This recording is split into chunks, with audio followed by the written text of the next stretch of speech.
Okay. Hello, everyone. Good morning. How are you today? Did you get your breakfast today, tomorrow?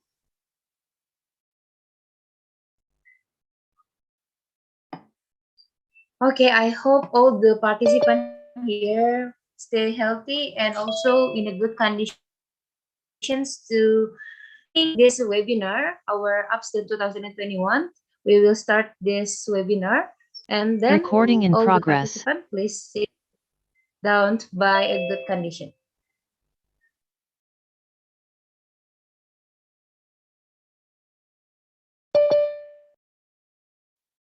Assalamualaikum warahmatullahi wabarakatuh. Om Swastiastu, Namo Buddhaya, salam sejahtera untuk kita semua. Good morning to our project manager, Ms. Tria Tangkalu. Good morning to our speaker, Mr. Muhammad Ikhwan and Mr. Wayan Mahendra Ernata.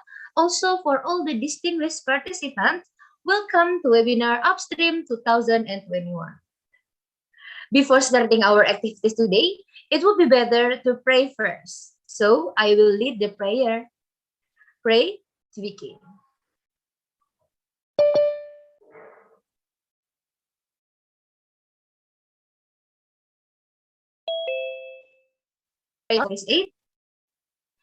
Then let us make this day meaningful by singing the national anthem Indonesia Raya. Please, the committee for the screen and the time.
Okay, thanks to the committee. Next, we move to introducing Master of Ceremony and Committee.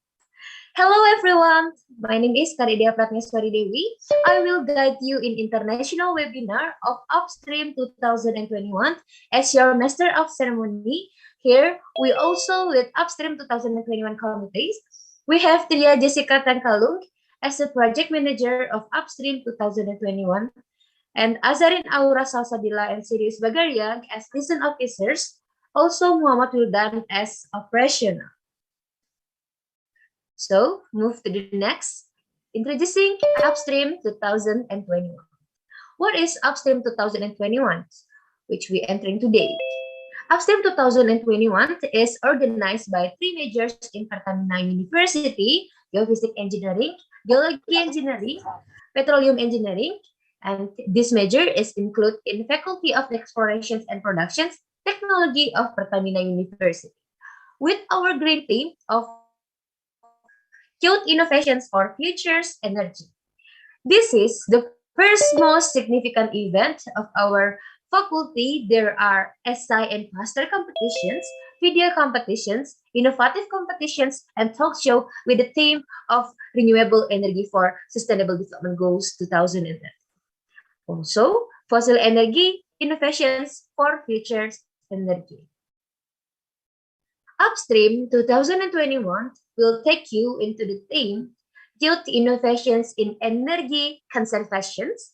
Upstream 2021 will be held online considering our pandemic will still spreading. We were in the post-event, the awarding night for the finalists of Upstream 2021 competitions, which announcement about the winner of existing competitions. The next, I will read the terms and rules of our event, which the first is to be able to join by using application Zoom online. The second one, a link to join the webinar will be provided 60 minutes before the event start via participant WhatsApp group and email of participant. And participants are expected to go directly to online Zoom 15 minutes before event start. The webinar room will open at 9 Jakarta time. The main event will start at 9 Jakarta time.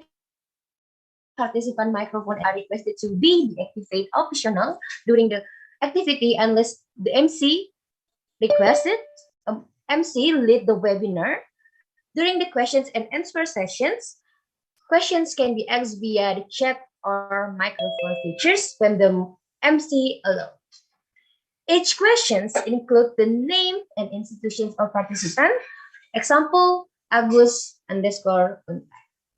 If there are any difficulties to joining the room, please contact the committee immediately. And first, we will hear opening speech as a welcoming sessions from the Vice Project Manager, Imam Akbar Mujahidin. Dear Imam Akbar Mujahidin, time is yours. We welcome the time and place. Thank you, MC, for the time. Assalamualaikum warahmatullahi wabarakatuh. Good morning, ladies and gentlemen. Thank you to each and every one of you for being here today. It's such an honor for me to speak on behalf of the Grand Webinar organizer. Let me begin by giving you a warm welcome for all the participants. And also, I would like to express my appreciation to our honorable speakers, Mr. Muhammad Ihwan and Mr. Wayan Mahendra. Thank you, sir, for being our speakers for today. In today's Grand Webinar, we will learn about energy. When it comes to energy, we face what seems like a dilemma. On one hand, energy is so important for us because it is a basic human need. We use energy not to only heat our human-made structures, but also we use it to cool them as well. Energy is necessary for getting out of bed, or walking down on the street, or even lifting our fingers. It's also necessary in abundance for all types of modern conveniences, from light bulbs to appliances to vehicles. I hope that this green webinar will help your curiosity about energy. Well, I don't want to take much of your time. I would like to say once more on behalf of the green webinar organizer, welcome everyone. It is great to see so many of you here. Thank you. That's all from me. Wassalamualaikum warahmatullahi wabarakatuh.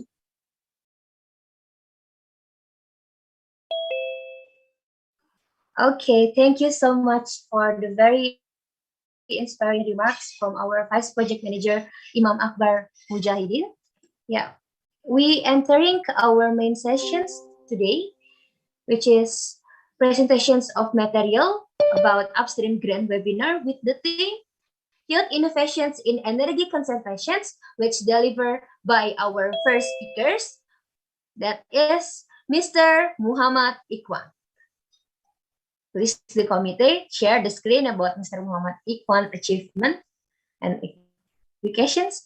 Mr. Muhammad Ikhwan achievement, which is educations, is awardee of New Zealand ASEAN Scholarship Program, Master of Science in Earth Science, University of Auckland, Bachelor degree in Faculty of Geological Engineering at Jajaran University, and the work history. The first is Explorations Geologis Pertamina Geothermal Energi Jakarta, Geologis Geoprima Energi Jakarta, Explorations Geologis Berau is Kalimantan. Next, Mr. Muhammad Ikhwan will deliver to us about the very inspirational materials and educational material, which is strategy and utilizations of technology for future development of new renewable energy in Indonesia. If you want to know about new renewable energy in Indonesia, please take your attention. Hello, Mr. Muhammad Ikhwan Aziz. Can you open your camera and your microphone? Halo, selamat pagi, Mbak Kade. Selamat pagi. How are you today? Are you feel good and ready Very good. to... Okay. Without wasting any time, please, Mr. Muhammad Ikhwan Aziz, and please the committee helping Mr. Muhammad Ikhwan Aziz to share the screen about the materials. Mr. Muhammad Ikhwan Aziz, time is yours. Okay, thank you, Mbak Kade. I'm going to do the screenshot first.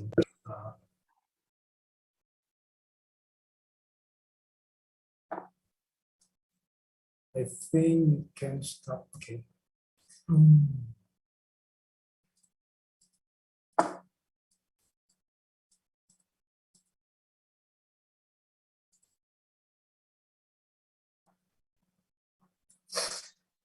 Okay, Bismillahirrahmanirrahim. Assalamualaikum warahmatullahi wabarakatuh. Salam sejahtera untuk kita semua. Good morning, everyone. My name is Muhammad Ikhwan Aziz. You can call me Ikhwan. I'm a geoscientist from Pertamina Geothermal Energy. Today, we're going to have discussions about the strategy and utilizations for development of renewable energy in Indonesia. But before we start the discussions, I would like to say thank you for the committee for having me here, and also Pak Wahyan as an invited speaker. I think it's such a great honor to be here, to have an opportunity of sharing experience and knowledge with the audience in this webinar this morning.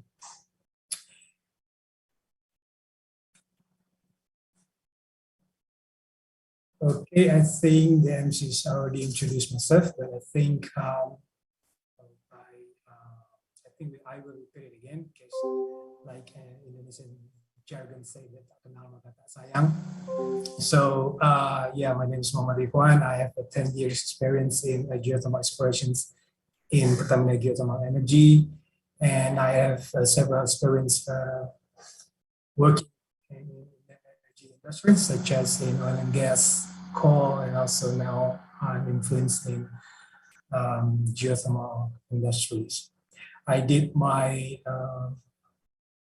my undergrad in Fakultas Teknologi Eksplorasi in University of Pajajaran, and then I did my master in University of Auckland in New Zealand, and I take the Master of Science. Okay, and this is a picture of me with my friends doing some geothermal explorations in some fields in Sumatra. And I think this is a good introductions of geothermal explorations activities, where you can see that if you want to involve in geothermal industry, that you have to prepare yourself with the good conditions, because that, as you can see in the picture, that if you want to doing the explorations in geothermal, that you have to climb such topography with, as you can see in the figure, that there's a very steep cliff that you have to climb to get the purpose in doing the exploration. So that's my first message that I can say for the audience in this webinar. Okay, so then we move on to the table of contents or the outlines of these presentations. First, we already did speaker profiles, and then we move on to the introductions, where we're going to talk about the renewable energy in the autonomous way. What is that? And then we move on to the Indonesia renewable energy, what we have in Indonesia, and what that we optimize from that. And then we move on to about the geothermal. That's what that's my expertise actually. So we will focusing on the geothermal sector, and then we also talk about the challenges in the geothermal developments in Indonesia, and then we move on to the opportunity that we have if we want to accelerate or we want to optimize the utilizations of the geothermal energy in Indonesia. I think I'm going to start the timer first. I forget to do my timer.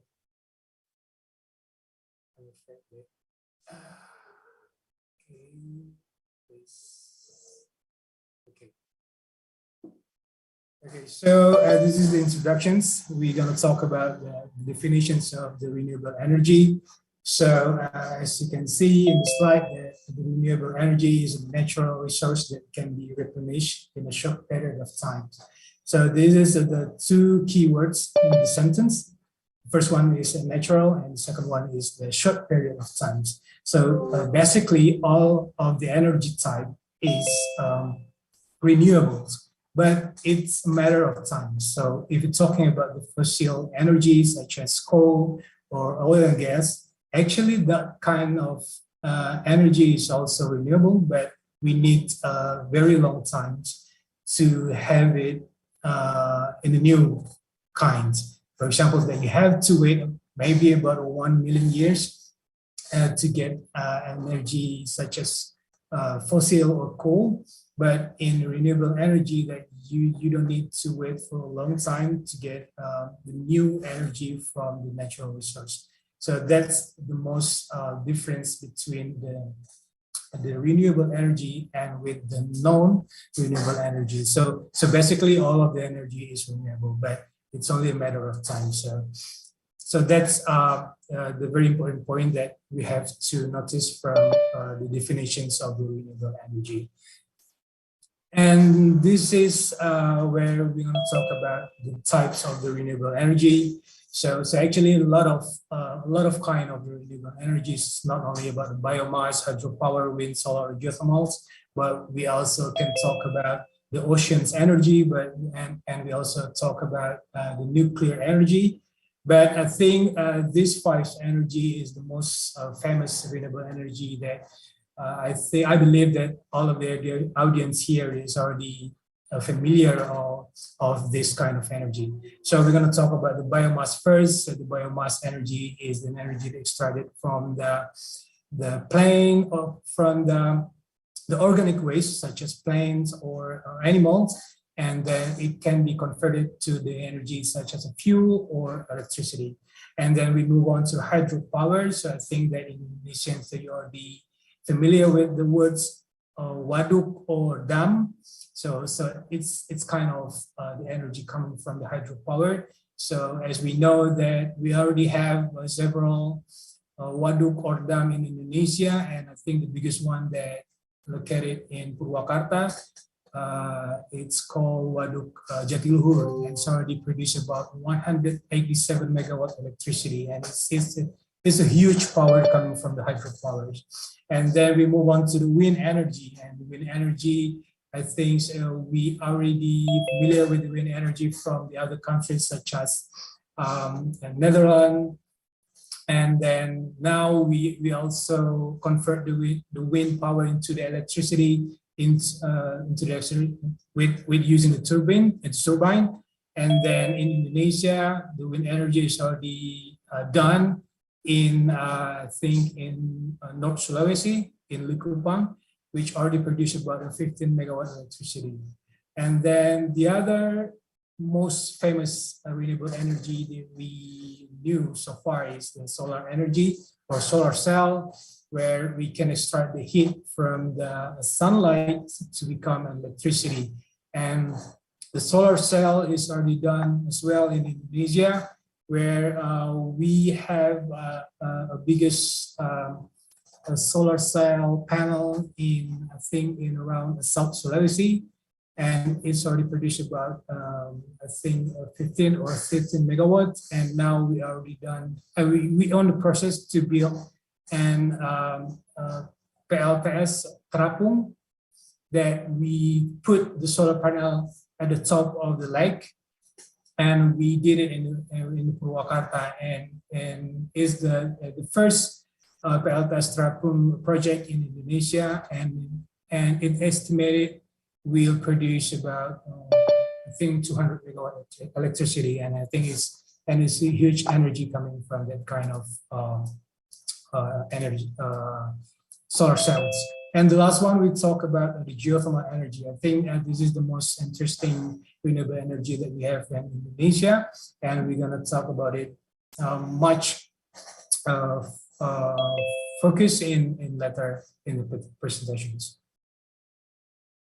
Okay, so why do we need the renewable energy? So this is the very important question that we have to answer, because it's always correlated with the conditions of our Earth. So maybe the audience here already know about the global warming issues that I think that a lot of countries already pronounced, is already informed about how the Earth become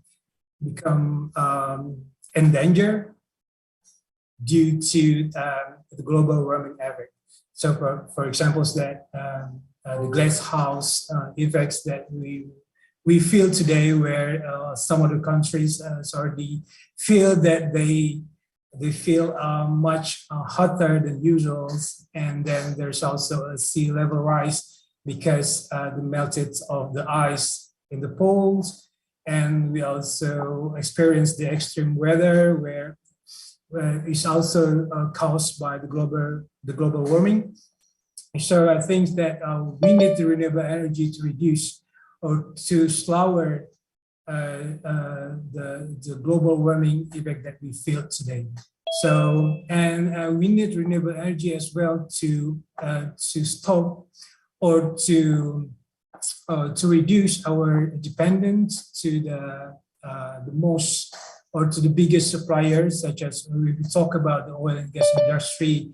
And so the biggest supplier from in this world is from Venezuela and also from Saudi Arabia. And or if we're talking about the coal, maybe the coal supply is coming from the biggest coal supply coming from China. And then we need to reduce our dependence to that kind of energy. So that's why we need to use our renewable energy, so we don't have to import that kind of energy. And this is the Indonesian commitments and the energy target about to make the world better. So maybe some of the audience already hear about the Paris Agreement, where in the Paris Agreement, our president has already make a commitment with the other countries to reduce the carbon emissions about 30% until 2030. And to do that, the Indonesian government has to increase the mix energy utilization. So not only depend on the fossil energy, but we also have to increase our renewable energy utilizations to reduce or to show our commitment to the world to make the world better. So here that Pak Jokowi has already said that in 2025 that we hope that we already use the renewable energy about 20% for the whole total of the energy consumptions. And then in 2050 that we hope that we already produce about 31% of the total of the energy consumptions in Indonesia. And from here that we can get more detail about what kind of energy that we can use, such as the geothermal, the hydro, the biomass, and others renewable energy. So this is the focus of our government to increase the utilizations of renewable energy, so we can reduce the fossil energy to make the world better. So that's the point. And I think this is the important map to see the distributions of the renewable energy potentials in Indonesia. So here I think we already, as you can see in this point, that we have a lot of potentials energy, renewable energy, such as solar cells and hydro, bio, and etc. And from here that we can see that the biggest potential that we have is coming from the solar cells. But we have to remember, we have to keep in mind that from those kind of energy, only the hydro and the geothermal that we can use as the base load.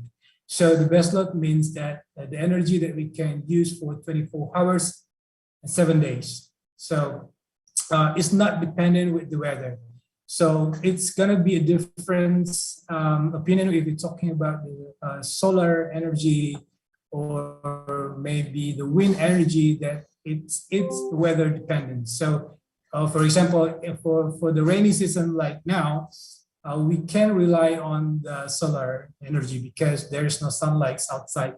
And so for the wind energy, but with the hydro and the geothermals, we don't depend on the weather. So that's why that kind of energy called as the base load energy. So we can use it 24 hours and 7 days.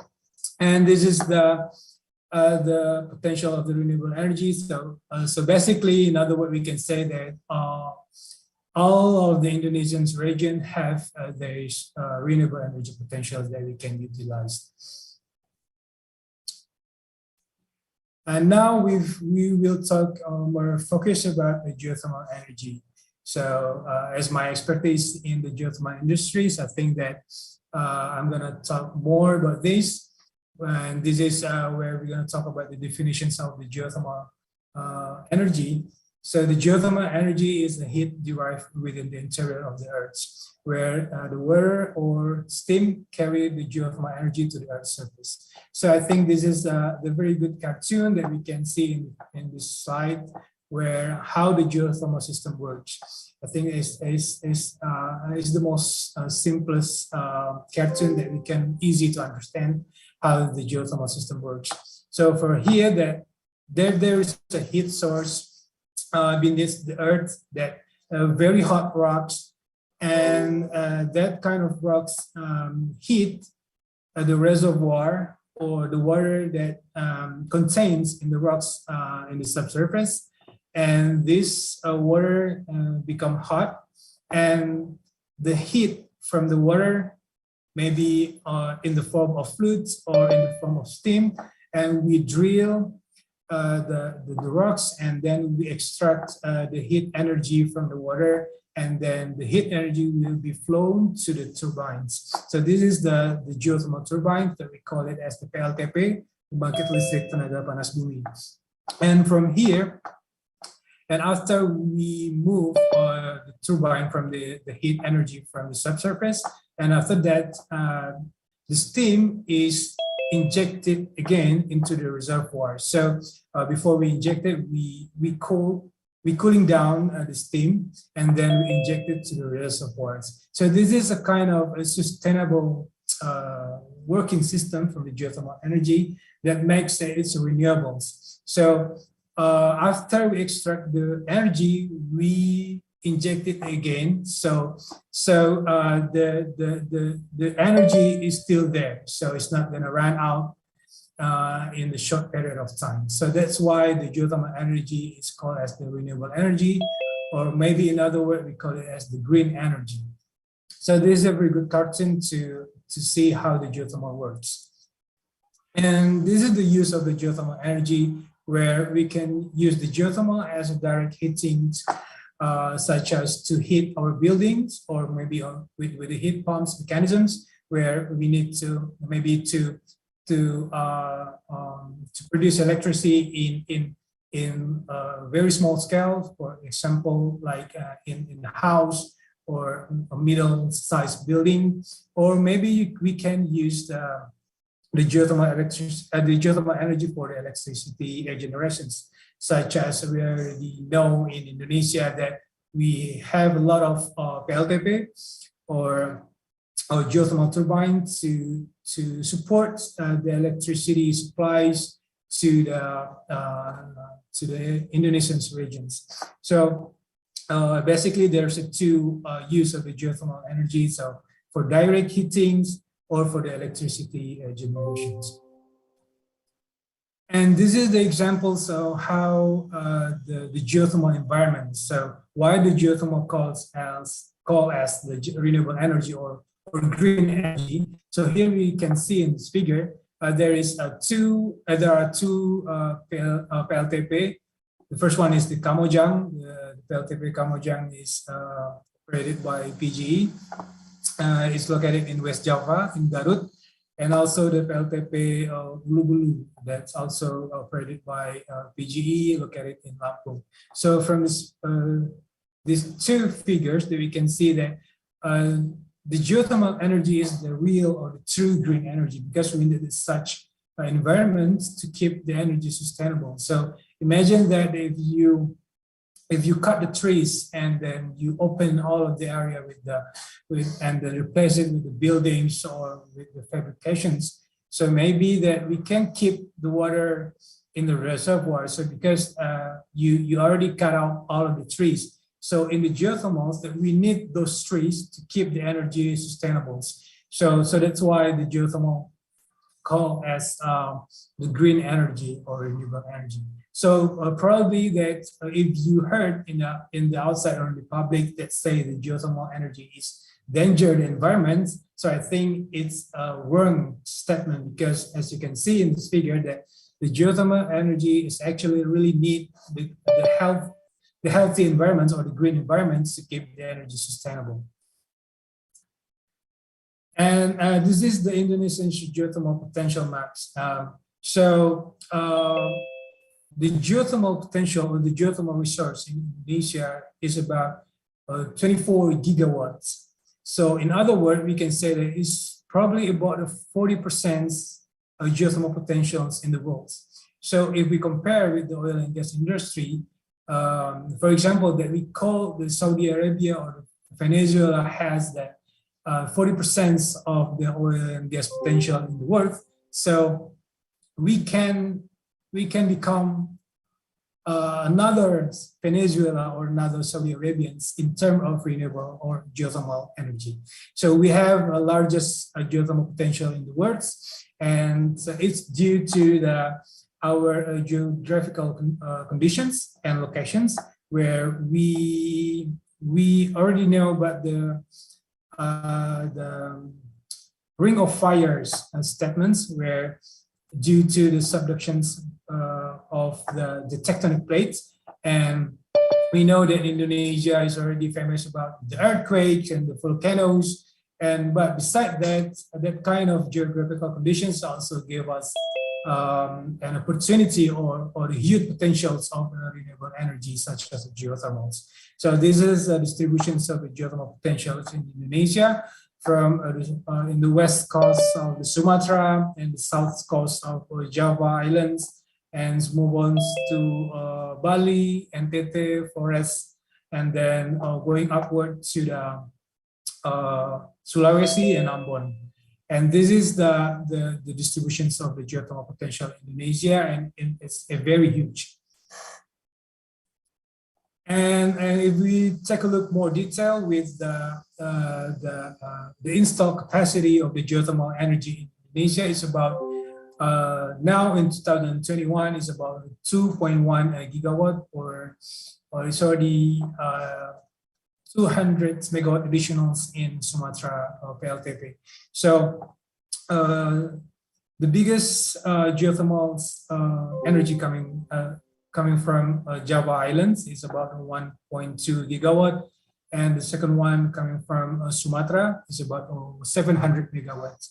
And as you can see, that there is a lot of another area or province in Indonesia that needs to develop the geothermal energy more. So, for example, that we have a huge potentials in Nusa Tenggara and also in Sulawesi, but the utilizations of the geothermal energy there is not optimized yet. So we need to accelerate the energy consumptions from the renewable energy such as geothermal in that kind of area. So now we're focusing on in the east area of Indonesia, such as Sulawesi, Flores, NTT, to develop more the geothermal energy. So we don't need to depend on the developments only in Sumatra or Java, but we can develop more in the East Indonesian area. And now we move on to the realizations and the challenge to develop geothermal energy in Indonesia. But first, we're gonna take a look with the global issue. So this is the distributions of the installed capacity over the world, where although that we are the biggest, we have the biggest geothermal potentials in the world, but we still lower for the installed capacity compared with the United States. So in this figure that you can see that the US is the biggest country that have the biggest installed capacity of the geothermals over the world, and where we are the second one. So we have to become the first or the biggest geothermal countries in the world, because we have the biggest potentials in the world. So why not? So to do this, we need a strategy to optimize the utilizations of the geothermal energy in Indonesia. But we face some serious challenges that we can see the list here, where the challenges is coming from the resource risk and high cost investment and the power price, regulations, social and environment issue, direct use and small scale developments. And I think this is a various challenges where we need solutions, not only from the government, but also from ourselves to find a solutions or to think about how to solve these challenges. Okay, and then now we're going to talk about the first challenge. The first challenge coming from the resource uncertainty, where the resource uncertainty is derived from because the geothermal energy is unique. So from those renewable energy that we mentioned before, from the hydro, solar cell, and biomass, the geothermal energy is the only one renewable energy that needs a drilling activity.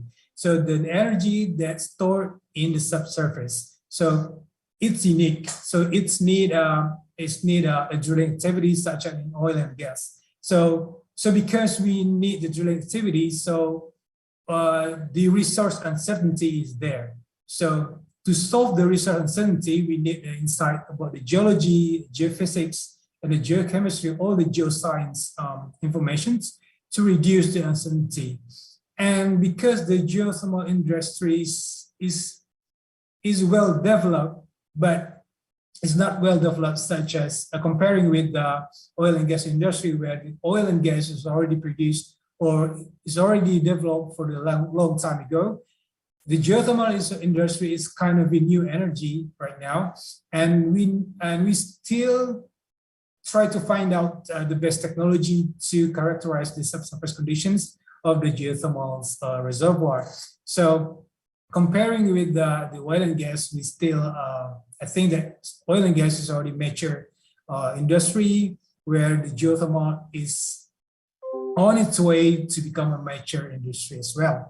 So the resource uncertainty is the biggest problem in the geothermals, because that if you take a look, for example, in doing the exploration pass or in exploration stage, the highest success ratio of our well is only about 50%.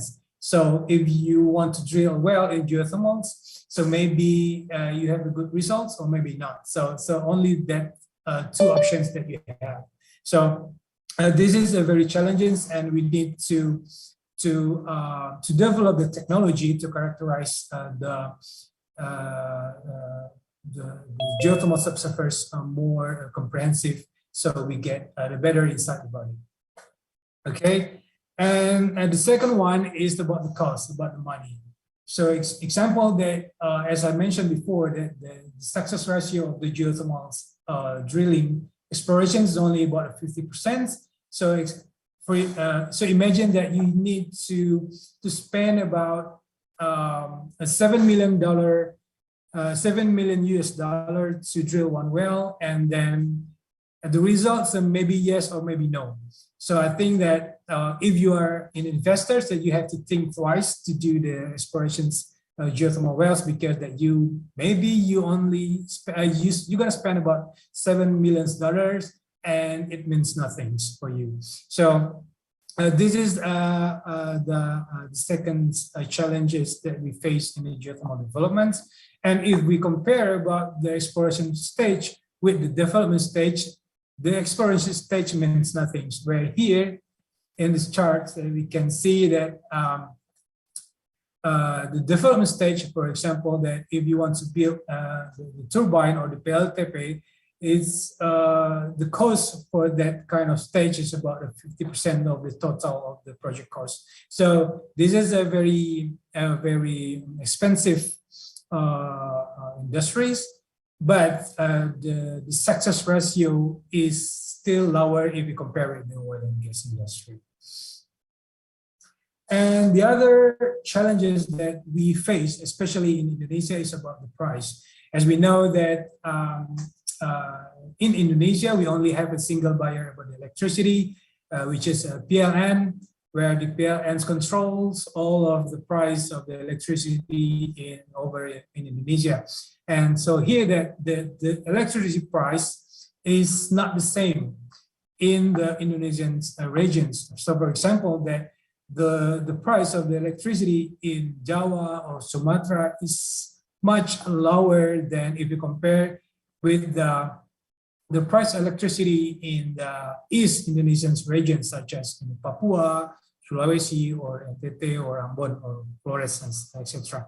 So here, because the distributions of the price of the electricity is not same in over Indonesian regions, so the government thinks that it's better for us to develop more renewable energy or geothermal energy in the Eastern Indonesia, because the price is more interesting rather than the price in the Java and Sumatra. So that's the reason why we need to develop more in the eastern regions of Indonesia to develop more geothermal potential in there.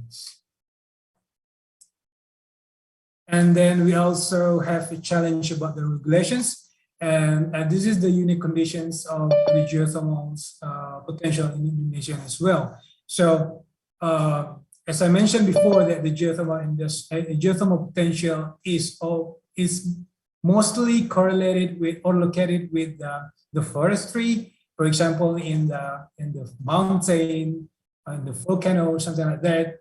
And in the same way, that kind of area is also a protected area. So, for example, that maybe you have a Cagar Alam area in there. Maybe you have a Taman Nasional. Maybe you have hutan lindung, and that kind of protected forest needs a certain regulations to do the geothermal activity in that kind of area. So, for example, that if your geothermal area is located in the Cagar Alam or Suaka Marga Satwa, so it's nothing, there is no change for you to develop your geothermal energy because it's fully protected from the regulations from the government. So there's no change to develop the geothermal area in the Cagar Alam or Suaka Marga Satwa.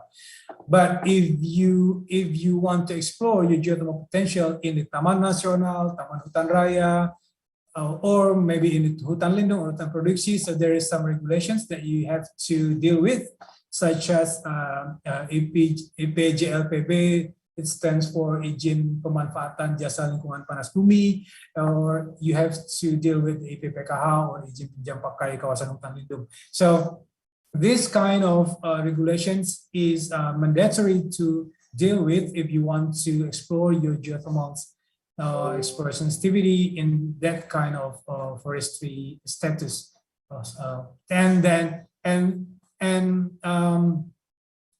To deal with the regulations is not easy. So you have to go to the forestry ministry, and then you have to, and it's gonna take a long time to do that kind of regulations procedure. So I think that the government now try to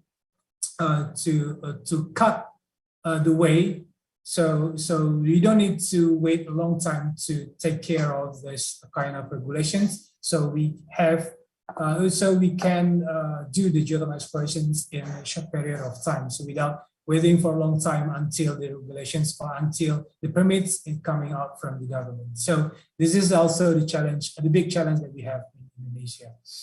And the other one is the social and society rejections. So I think that if you take a look in the news, there's a lot of social rejections relate with the geothermal activity. So for example, in West Java, in Banten, or maybe in Gunung Lau, because that the geothermal activity is located in the Cagar Alam or cultural area, something like that. And also the geohazard issue, because the geothermal is located in such extreme topography, and the landslide or maybe the water flood is this common thing is in the geothermal activities, especially in Indonesia. And this is a strategy that they produced from the governments to accelerate the utilizations of the geothermal energy in Indonesia. So as mentioned before, that we now focusing to develop in the eastern area of Indonesia, and governments also give us for the state company or BUMN, such as Pertamina, Geodipa, or PLN, geothermal gas, to do some explorations in the geothermal, in government's geothermal area, and we have to supervise the regulations, and also to reduce the risk, the governments also do the geothermal drilling. So to make sure that the geothermal potential before it comes out to the investor. So this is the strategies from the government to accelerate the utilizations of the geothermal development in Indonesia.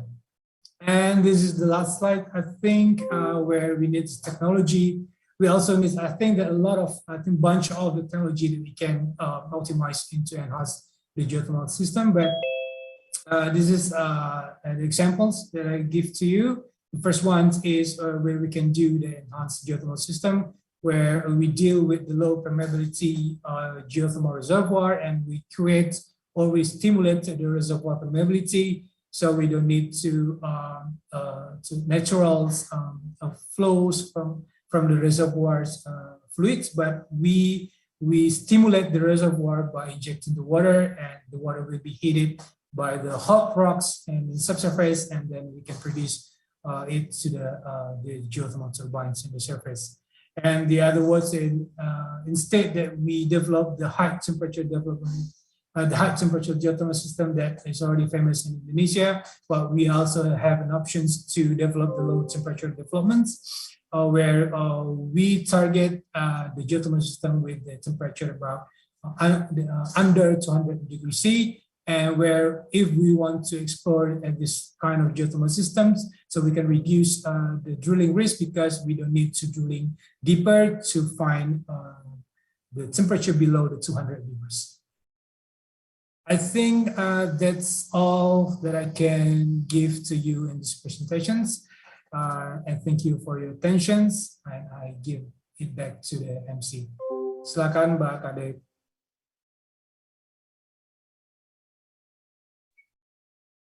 Okay. Thank you so much for Mr. Muhammad Ikhwan, your very insightful presentations. And yeah, this is our status quo in Indonesia. We have a lot of resource of renewable energy, but why, when, and where, or how Indonesia can maintain and how Indonesia can use and develop it as a renewable energy for our sustainable development goals. And especially at geothermal energy, there's a several challenge about the geothermal energy. So we must act more, we must develop more, and we must explore more about that. Thank you so much, Mr. Muhammad Ikhwan. And yeah, all the participants, we will wait. All the questions were conducted in the column chat in our Zoom. And we move to our second speakers, Mr. Mahendra. Please, the committee. Next slide.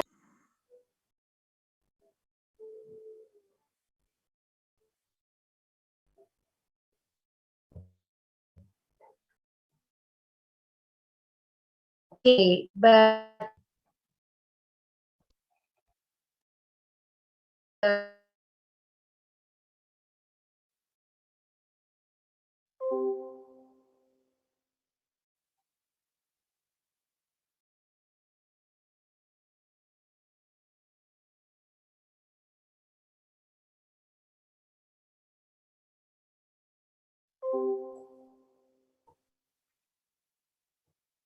okay, committee.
Oh, hello, sir. Sorry for the disturbance because the MC signal, I think. Can we wait for 2 minutes?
Okay, sorry, sir. Let me introduce Mr. Wayan Mahendra Ernata. Mr. Wayan Mahendra is educated for Master of Science in Petroleum Engineering at Institute of Teknologi Bandung, and Bachelor Magister in Petroleum Engineering at University of Trisakti, and awardee Jakarta Drilling Society, and W Fundamental Data Scientist. And we have the history of Mr. Wayan Mahendra. Mr. Wayan Mahendra has being senior drilling and completion engineering at SKK Migas Indonesia, senior drilling engineering and well site deep water engineering at ENI Indonesia Jakarta Balikpapan, and field engineering workshop supervisor at Baker Hughes or Baker Oil Tools and Owen Oil Tools at Jakarta, Papua, Balikpapan.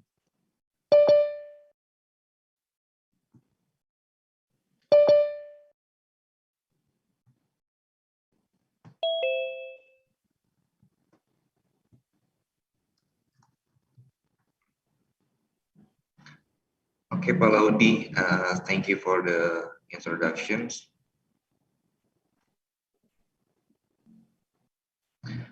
Okay, thank you. Mr. Wayan Mahendra, I'm sorry for the several network problem, I guess. Sorry about that. No problem. So, Okay. please, Mr. Wayan Mahendra. Okay. Let me share. May I share screen now? Okay. I'm trying to share screen. Yeah. Wait a minute. Okay. That's my presentation is showing off. Can you show? Hello? Is my sound clear and the presentation is seen on the screen? Not yet, sir. Not yet. Okay, wait.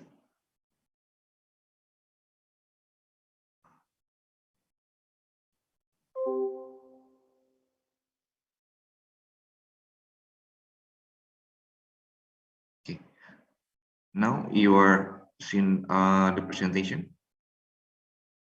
Have you seen it? Pak Laudi, Mbak Kadek.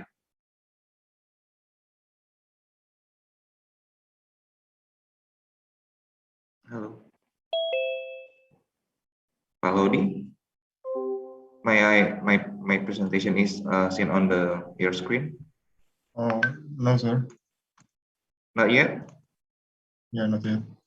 Okay, let me stop first, yeah. Trying to okay, share screen. Oh, sorry, sir. Oh, yeah. I'm trying another one, yeah. Okay. Is it okay? Yeah, sorry, sir. Yeah, it's your presentation slide, sir. Sorry. Yeah, this is okay? Yeah. Okay. May I start the presentation? Thank you. Good morning, everyone. Thank you for coming and thank you for the committee and everyone as for having me as a presenter today, and thank you for coming. And Assalamualaikum warahmatullahi wabarakatuh, and salam bahagia sejahtera buat kita semua, Om Swastiastu, Namo Buddhaya. Today I would like to discuss or give some material about oil and gas industry actually, and give some tips about, not tips, but what kind of innovation and technology that need to be developed in Indonesia, especially not in Indonesia, but in Southeast Asia. But the purpose is to increase oil and gas production, means that we have to survive in our energy. Okay, before that, let's begin the presentation. Yeah. This is the outline. I would like to do some introductions. Southeast Asia Energy Overview and Indonesian Oil and Gas Activities and Oil and Gas Industry 4.0. Okay, this is some sort material that I would like to present today. Thank you for Pak Muhammad Ikhwan for the previous presentation. That is quite interesting for us also to hear and get some more information about geothermal and renewable energy. Okay, thank you again for Mr. Ikhwan. And now introductions. I would like to introduce myself, even the committee has already introduced myself, but I would like to some short introduction of myself. Okay, the educational background is I got my bachelor degree in Petroleum Construction University in 2005, and then continue my study in ITB as petroleum engineering, also as a mastering in engineering. Okay, and then there is a lot of publication that we published in some organization, just like SPE, IATME, IPA, and else. Okay, and then some professional awards. I have been awarded as a competition also as judges in University Pertamina also, and then some competition in Trisakti University, and now I'm working also as a lecturer in Trisakti University, majoring drilling, Joey, and now as a lecturer also, and then now I'm working in SK Migas in Indonesia as a institution that government have to monitor and to optimize oil and gas production, actually, in upstream industry in oil and gas. And this is my working experience in SK Migas, INAI, IMECO, PKH, Lab in Owen and then Trisakti. Some organization that are now today is you can see is PII, Persatuan Institusi Indonesia. It's a must as we are engineering engineer. We have to take this part of our organization. IATME, Serikat Pekerja. Now I'm working in SKK. I'm part of the committee also nowadays for this period since 2001 until 2003. Okay. If you need to contact me, you can mail or find me in my phone number or WhatsApp, texting me some messages, or else if you need some more questions, just leave me a message on there. Next, I would like to give some overview about Southeast Asia energy. Okay, this is a kind of energy that Southeast Asia have. Since 2005 till 2018, as we can see, oil, gas, and coal is the major energy that Southeast Asia needs. For what? For some reason, for industrial, for some transportation, for some electricity, and else. This is a major things that still to be needed now in Southeast Asia. As we can see, the graphic is still 75% most energy that we need nowadays. Why we need another energy? Just like what Ikhwan said before, we need a renewable energy because it's not a renewable. Oil, gas, and coal is not renewable. So we need some energy that to be renewable, just like what Ikhwan explained in previous presentations. Okay, as we can see, 6.7% biomass, 1.1% biofuels, 0.1 solar, and 0.2 biogas.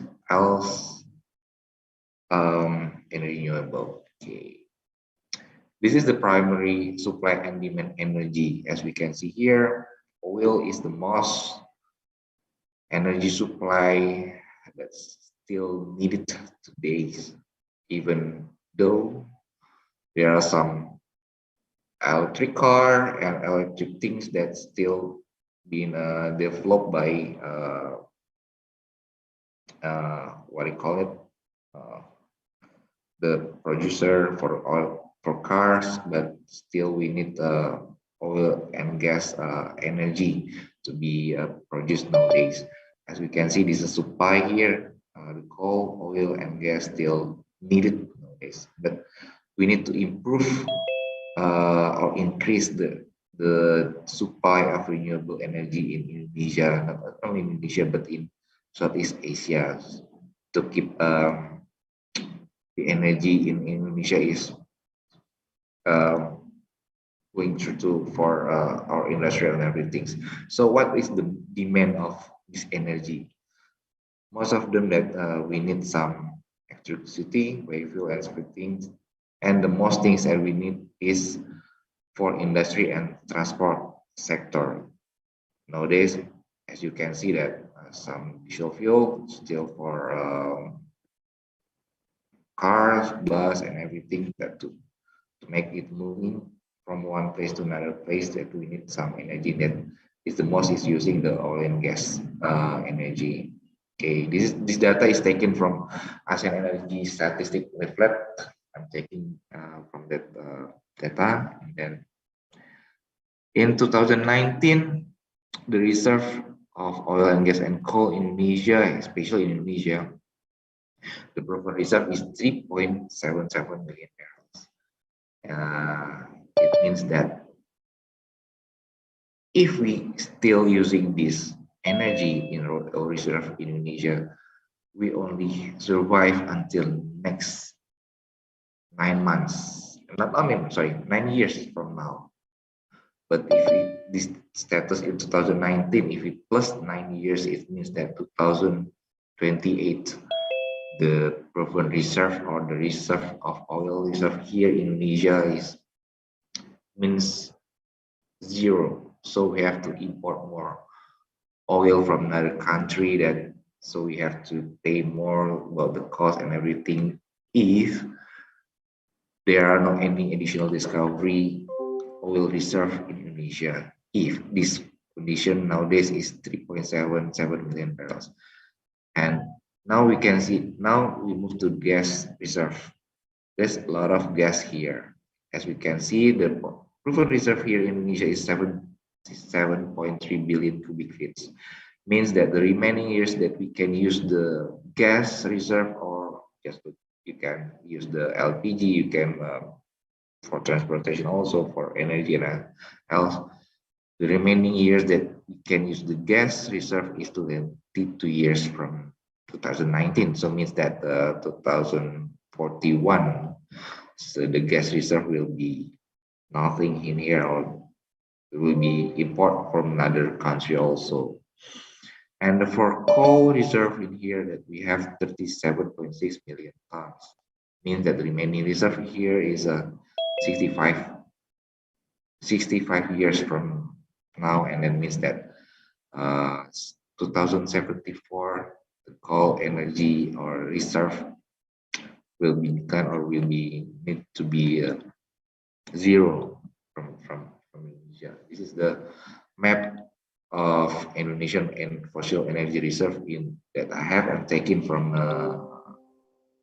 Ministry of Energy. Actually, I'm taking from the presentation from them. Okay, and now we are moving to what is the activities of Indonesian oil and gas upstream. What is it? We can see here that a lot of reserve here from Aceh to Papua. As we can see from here that in Seng Sengat maybe taken place in Sumatra, yeah, and then Petrochina Jabung in Jambi, Tamat Medco in South Sumatra, and then Jambrantium Biru it's in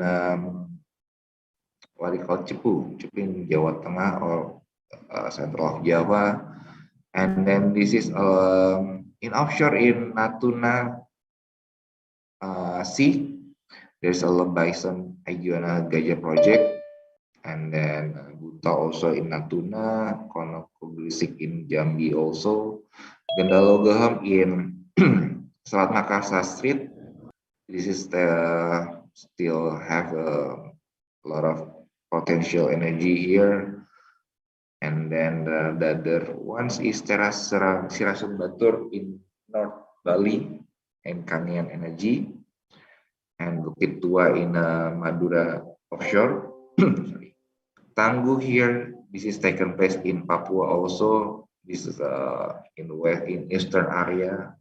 Abadi, if we also heard about the project Abadi project, this is taken in Pex in Maluku. This is future project that still need to be developed, to be still a lot of potential that need to be developed and to produce that. This is to add more remaining reserve that to be to keep our energy in Indonesia not only 9 years but more than 9 years from now. Okay. And then we have the long-term target also from SKK Migas in Indonesia. We need 1 million barrels per day and 12 billion scf per day. This is the target in 2013 that we plot on from now, not only from now, but in 2020 that we need to, we have a long-term target that we need to produce 1 million barrels per day and 12 billion scf per day. What kind of the challenge, what kind of things that we need to improve? There are a lot of things in technology, in data science and everything. So we need more people need to be developed, just like people here that are participants in still study in some university with various major. Actually, I believe that not only engineering, maybe you're majoring in legal, finance. So we need all of them that to be work in not only in renewable energy but in oil and gas industry also. So we are waiting for you all in graduate and having join us in oil and gas industry. Sorry. This is next part of oil and gas industry 4.0. What's kind of oil and gas industry 4.0? Okay, this industry 4.0 is digitalization. Nowadays that we are working as a digitalization. Okay, from paper, from manual calculation using a calculator, or some using paper, using else that we need a lot of paperwork to do that. Analyze the data, so we have moved nowadays to the digitalization. So what kind of industry 4.0 itself? Everything is using machine learning nowadays, as we can see from not only a geological, geophysical production, not even that in oil industry, but in e-commerce nowadays, you can see that once you click something in your website, next day that the data that you click always showing up on your ad advertising in your website. Also, if you will want to buy something, maybe this kind of trick that in IT things that you have a record on that. So okay, this is the industry, the introduction of Industry 4.0. And then what is digitalization? Digitalization in here that I'm taken from Gartner.com, that digitalization is the use of digital technologies to change a business model and provide a new revenue and value producing opportunities. It is the process of moving to digital business. So it means that we move to value choosing opportunities using digital business and digital technologies that more what do you call it, more gain in something better than we are using the manual things. Okay, now we have to move digital transformation.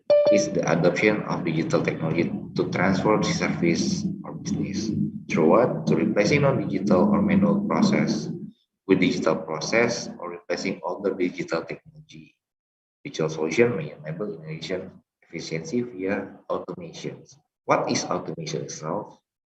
A new types of innovation and creativity rather than simply enhancing and supporting traditional methods. It's taken from Wikipedia. You can find it in any literature for these things. Yeah.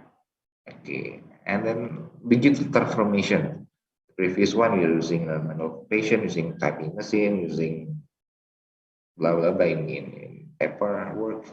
And then another transformation, we are using Excel. Excel is quite powerful enough in last decade that we can improve our data. We can put the data in Excel sheet and everything, but not powerful enough if we are moving to another digital transformation. Okay. The next one, we have software simulation here that you can use for, maybe you can simulate the well design, simulate the reserve, simulate and everything else that using computer and reporting analysis. This is the digital transformation that I want to showing you about what kind of digital transformation is Industry 4.0. Okay. Okay, this is many things, many kinds of digital we need in oil and gas industry. Some social manufacturing, robotics, 3D printing, 4D printings, and then mechanizations. Maybe you can see now that the what you call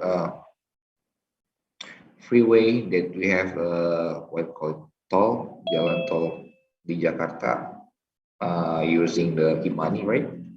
This kind of part of we moving to digital.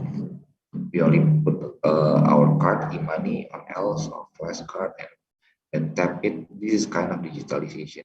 So where's the people that usually previous one using more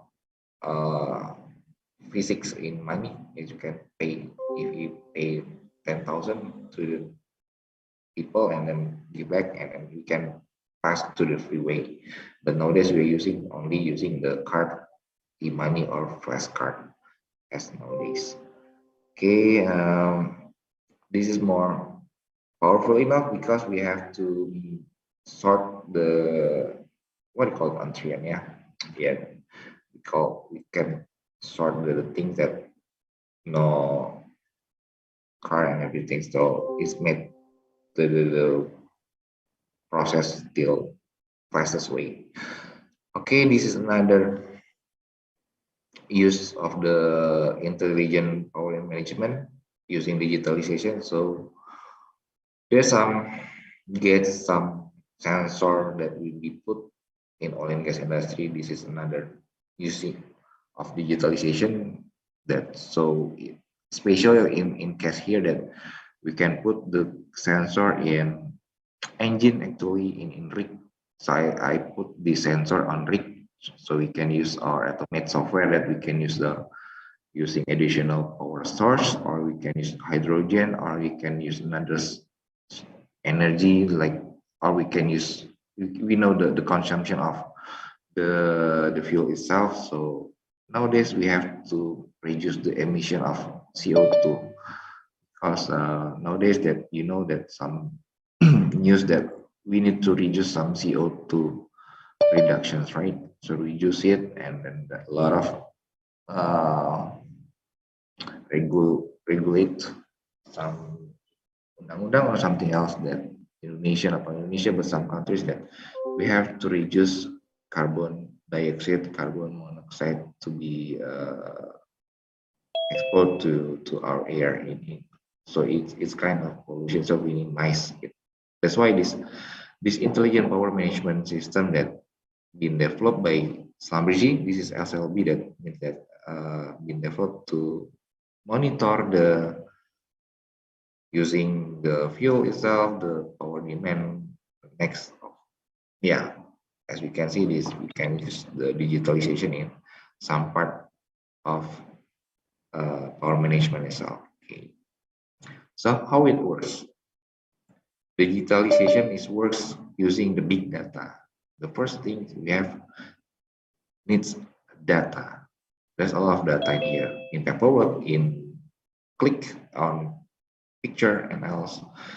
In oil and gas industry, we have a lot of data. We have a lot of wells, number of wells, we have number of reserve, we have numbers of geological data that if one have expert on that, and then seismic data and else, we put in one frame here. So the first thing is preparation. What should we do is define extra cleaning feature that a lot of data need to be cleaned enough before we process to modeling and else.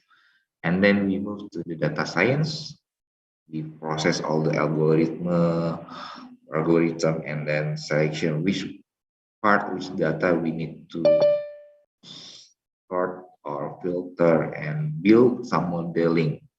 If the model is not quite good enough, so we have to remodeling and else, and this is process is need to be continue and not, if the model is quite good enough, so we move to another process here. So it's mean that the AI, that artificial intelligence, that to be used for another implementation here.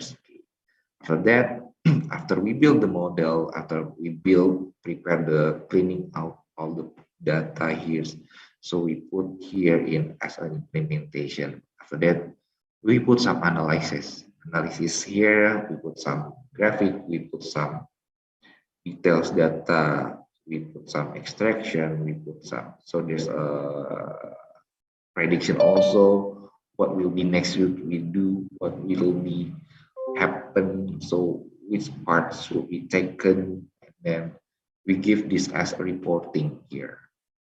This report is more powerful enough, and so we have some decision what will we do next using this data analysis or using data science here, that using digitalization data, because data science here that the important things is data. If we are not cleaning out the data here,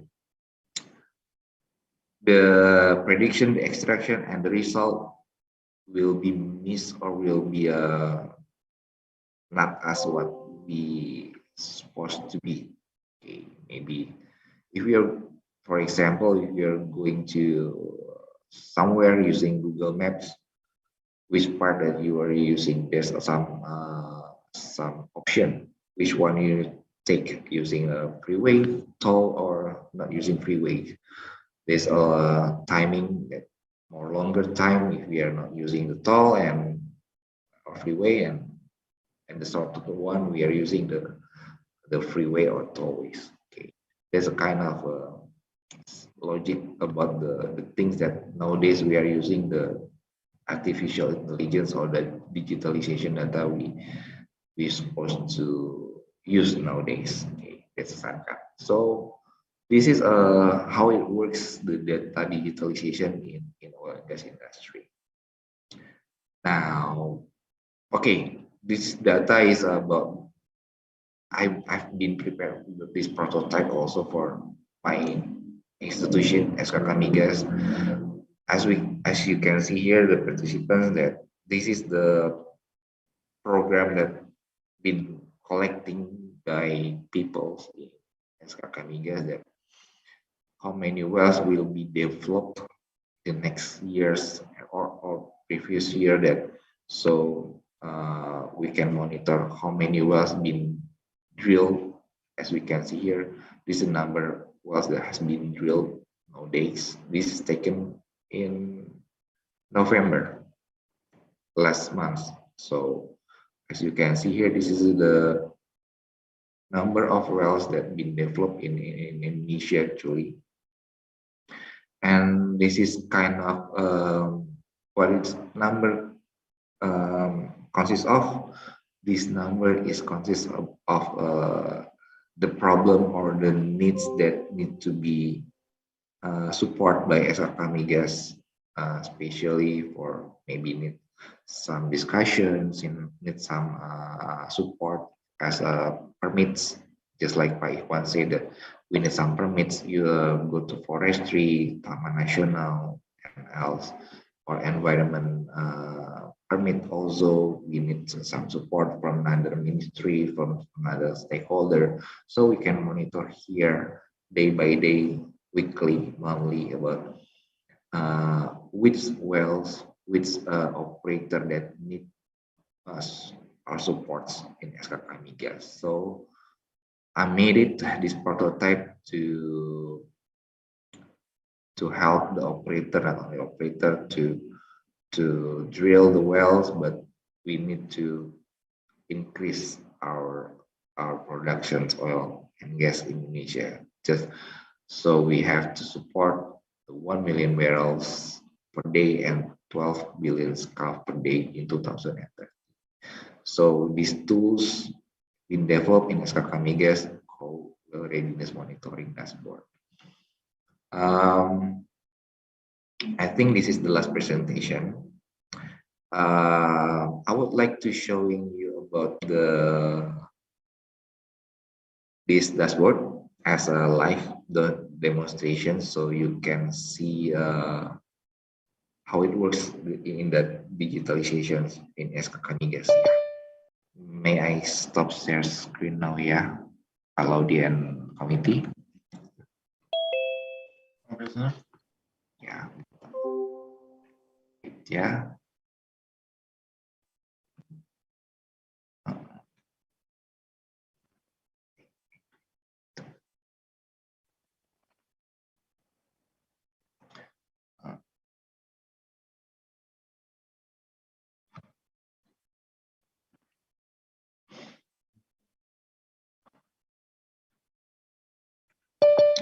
Wait.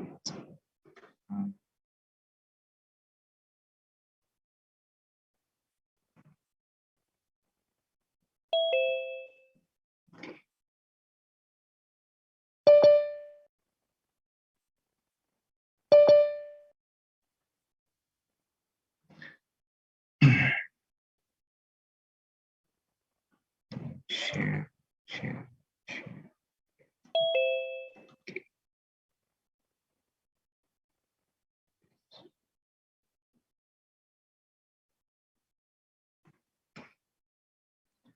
Okay. My screen is being seen on your screen, Pak Laudi or committee. Yes, we can see. Okay. You can see the presentations, yeah, or my presentation. Okay. This is a dashboard that I've been screenshot on my presentation. So this kind of dashboard that I've been developed as a prototype before it's been developed in our institution in SKK Migas. Okay, I was showing you demonstrations here about digitalization that function of this dashboard. Yeah, okay. Now we are in 2001. We can see here all data are moving, are automate the progressing. So everything is changing. Depends on the years that the program here. So you can see that the program is changing, yeah. Here or the screen is changing from the number of wells is 1,400 something and then moving to 1,600 something. Okay. You can see here this is the program that we have monitored in year 2001, and then the operator name here you can find or filtering. If you're using the Excel, you can filter it on your sheet on your with cell that which company or operator that you need to be filtered. As we can see in Pertamina, yeah, is that I was showing you about the Pertamina program here. Okay. Is it moving also? Wait for a minute because in a website. Okay. Yep. It's changing also, right? So if we filtered as Pertamina, the number of wells that Pertamina proposed in 2021 is 125 number of wells. So about the progress about the wells being drilled this year is 76 wells, number of wells. So we can see the monitor the progress each month here. How many wells been drilled by Pertamina, from Aceh to Papua. Okay, so this is the main dashboard. You can move to the another map here. I've been developed, and which part of the number of wells here that additional ones. As you can see, another progress one. If Pertamina having a problem at all, this is number of we need some support from SKK Migas here. Okay. Yeah, this is kind of a digitalization data that need to be improved in oil and gas industry. What kind of any technology? There's a lot of. This is one of technology that I'm using nowadays to increasing the oil and gas production, actually to make the data or the wells will be developed more as a program. As we can see here, back to the main dashboard. As you can see, we need to get or the number in propose here 125 wells will be developed 100%, but there's a lot of some issue in Pertamina, some not only Pertamina but some operator having a problem here. As you can see here, there's a land acquisition here that 43 numbers of wells need some support in SKK Migas to acquisitions or make some permits here and set preparation here. That's a lot of, yeah, there's quite big numbers to be solved by not only by SKK but by the operator also to solve it nowadays. So we can see all the things, all the problems that not only by operator but in SKK Migas will fully support how to solve the problem, the wells to be developed or to be drilled nowadays. I think I'll stop my presentation, and I think this is the last presentation from me. I'll give it back to Pak Kadek and Pak Laudi as a committee. I think thank you very much for listening my presentation, and thank you once again, and assalamualaikum warahmatullahi wabarakatuh, and salam sejahtera buat kita semua. Swastiastu. Thank you so much, Mr. Yonanda, for your very, very good presentation and material which been given to us. We know that Indonesia have fossil energy, also how Indonesia developed their upstream oil and gas environment, or specifically in Pertamina drilled wells. Of course, how Pertamina developed their energy resource. Yeah, we can see all the data and digitalizations from the Pertamina website or from your presentations, which our committee will send on your participant group. And yeah, I guess there is a lot of questions going for all the materials. Thank you so much, Mr. Wayan Mahendra Ernata. And we move to the Q&A sessions now.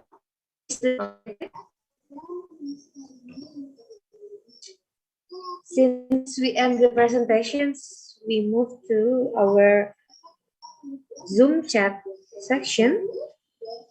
I will choose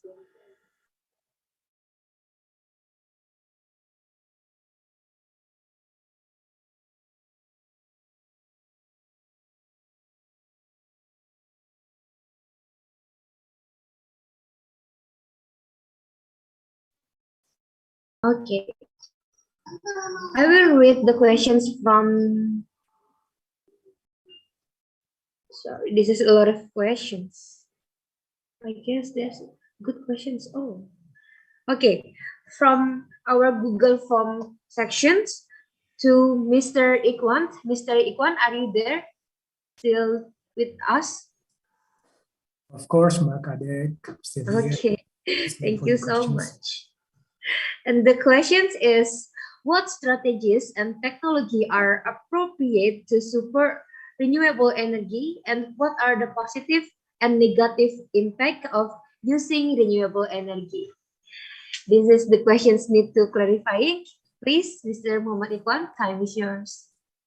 Okay, thank you for the questions, Bakadek. I think these questions are already answered by my last slide in the presentations, where I discuss and mention about the strategy, especially from the government to accelerate the optimizations of the renewable energy. For example, that now we focusing for the explorations in the eastern Indonesian regions, for example, in Sulawesi and Maluku and NTT or NTB, where the price for the electricity there is much higher rather than with the western regions of Indonesia, such as Sumatra or Java. So that's why the government now more focusing to explore or to develop more in the eastern area of Indonesia. And talking about the technology, and this is the very good point that we have to discuss if we're talking about the energy developments in Indonesia, because now that the energy industry is depend on the, I think in my personal perceptions, the energy development is mainly depend on the development of the battery technology. So as you know, like now in Indonesia have potentials to develop more battery fabrications. For example, that maybe we're focusing on the EV or electrical vehicles to develop this technology for the EV battery.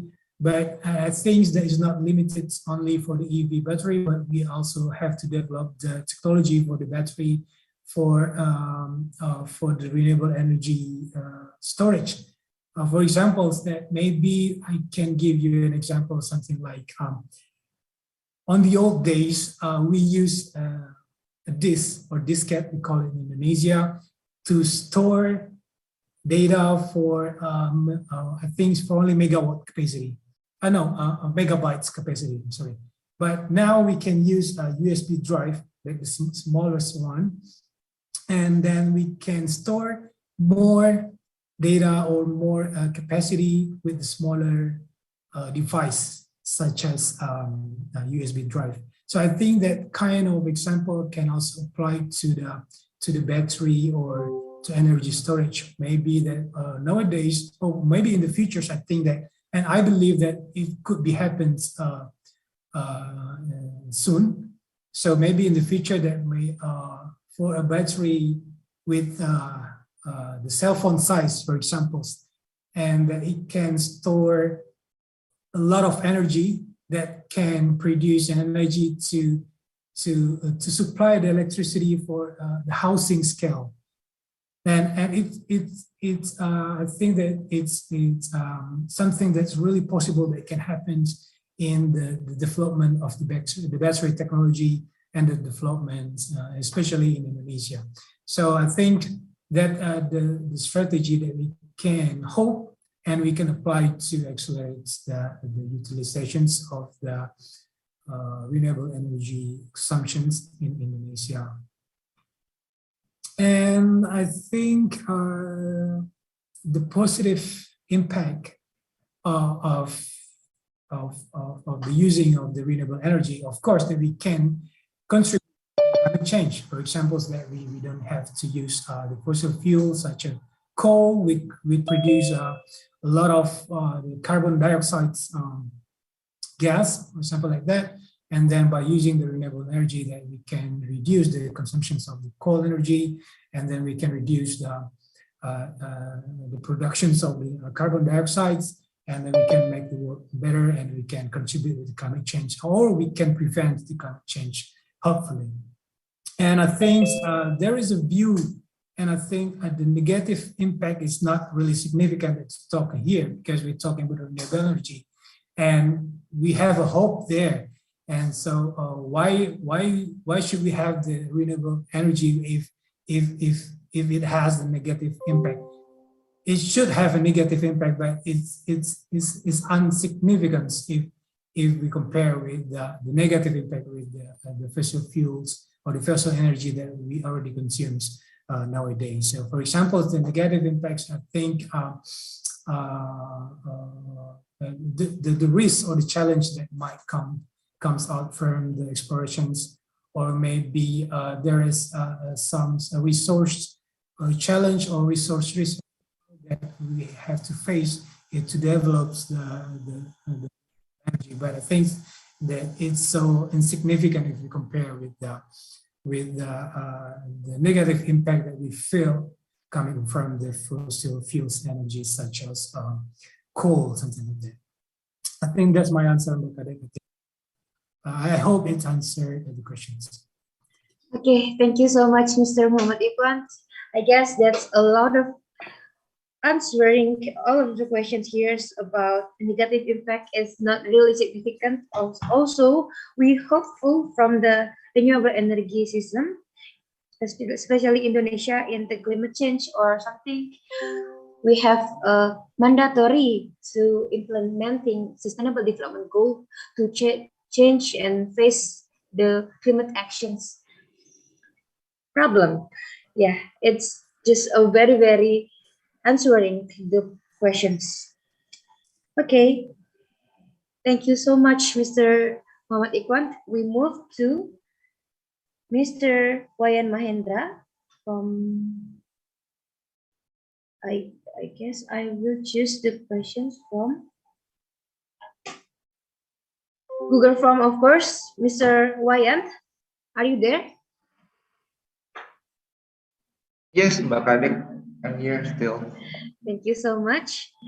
And the question is, what are innovations and technology development that we need to use in order to increase fossil energy production in Indonesia? Please. Okay, Thank you so thank you for the questions for asking here from the participants in Google Form. The innovation and technology is the one that I have present today is about digitalization data. It means that we will use the previous data we collecting the big data that we simulate it in machine learning, so we can recalculate, remodeling the previous ones that previous one we using manual and using the computerization that using big data. So the model will be more accurate, will be more specific, which part, which area that we still need to be developed. Or this kind of one of technology nowadays that we are still developing. And another one is as we can see, or we can even hear about EOR, enhanced oil recovery. This is another part of technology, not only technology, but ways to produce or to increasing the recovery factor. Because even we having a remaining reserve in Indonesia, as you can see, previous one in 2019 about 37.7 million barrels standard cubic feet barrels in top tank here. But in actual, there are only 20 or 30% can be produced to the surface. So in that ways, 20 to 30%. So we have to increase the recovery factor. So the producing oil and gas here, especially in oil, producing oil is more than 30 to 50. We hope, we still hoping, and we still in progress in increasing the recovery factor, so we can get the oil producing to be number of 30 to 50% recovery factor. Because still in progress, still in developed ways to how to increasing, how to take all the reserve from subsurface to surface. that is a kind of another technology, even the digitalization data, even the EOR kind of a injection of another fluid, another chemical waste to the subsurface, and then from the other wells that we can produce the oil from another well more increase that maybe if we have a, for example, if the previous well in producing well in 1,000 barrels a day, after we inject the surfactant after a couple of months, producing well will be increased to be 1,500 or 2,000 barrels per day. So this is the effect we are injecting the surfactant to the wells. Even there's some issue that nowadays that still in discussion because some issue that it calls a chemical will be hazardous for the environment, and also we need support to project to using the surfactant itself, which chemical, which kind of a surfactant that need to be injected to the injection wells. So that's kind of a part of the technology that nowadays still in to be developed in producing the wells, just like I said today in the digitalization, and the second one is another one is a EOR or surfactant injection.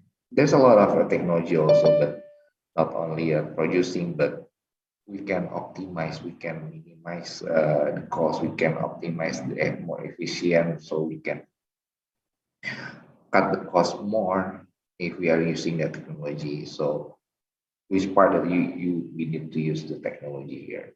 So we need some mechanical, we need an electrical engineering. There's a lot of people need to develop kind of technology, need or even tools to be used for this oil and gas industry. Actually, yeah, I think that's the answer from me. Is adik atau Alaudi. Thank you. Okay, thank you, Mr. Wayan Mahendra, for the answer.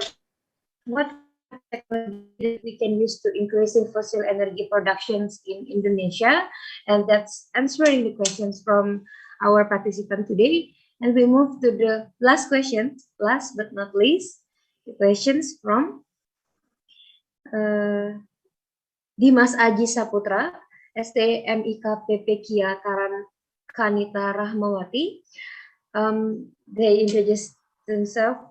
I'm a graduate from campus that focus on IT, especially programming. I'm interested in working at Pertamina in the field of machine learning development. I know that machine learning basically has to master Python.